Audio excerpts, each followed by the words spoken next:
I'm not talking about the fog.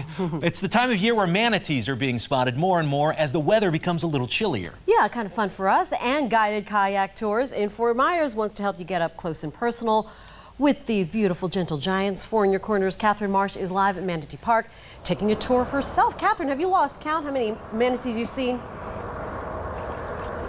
Good morning, Chris and Jane. That's right. It is this time of year when manatees tend to come out more because it gets a little colder. So from December to February is usually the best time to spot more and more manatees. And I have to say, we've spotted several here this morning. We're sitting in our kayak here. We've got our lovely tour guide, Tim, here just cruising along with us. And there is just something so magical about being so close and so intimate in a kayak. You know, you've seen manatees, you know, in other boats or off of docks and things like that. But like being able to sit here and you could actually reach out and touch a manatee is amazing.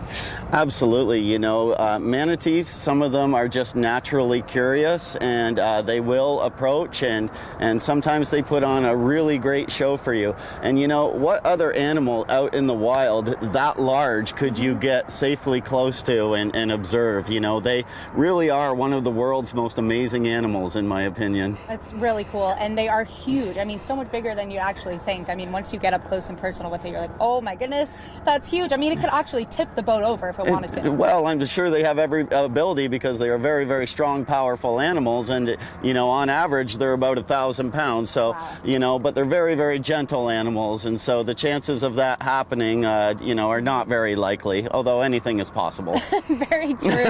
So we're making our way through Manatee Park this morning, trying to see if we can spot some more. But you were telling me a little bit about the biology of the animals. They have little hairs on their back. What do they use those for?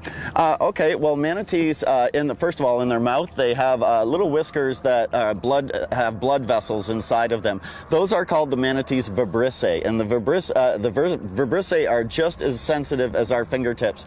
The manatee will use those vibrissae to feel out just about anything, including different types of food. You know, if this is trash, that's a tin can, that's a plastic bag. And then on their body, they have about 500 on the dorsal side and about 500 on the ventral side, and those are called tactile hairs. And tactile hairs, basically what they do is they will determine how fast the current is flowing, and they will also gauge temperature. And so when manatees have very poor eyesight, and so when manatees come to a location just like this, they actually feel their way here. Their sense of touch is that acute. Something you didn't know, so you can get a little lesson out here while you're enjoying some nature. We'll check back in with you guys, but we're live in Fort Myers. Catherine Marsh, Fox 4, In Your Corner. Looks like a lot of fun, Catherine. Thank you. If you'd like to take a guided kayak nature tour as well, certified naturalists can be found in Fort Myers, Bonita Springs, Naples, and Cape Coral. Just call the number on your screen to book a tour or go to fox4now.com.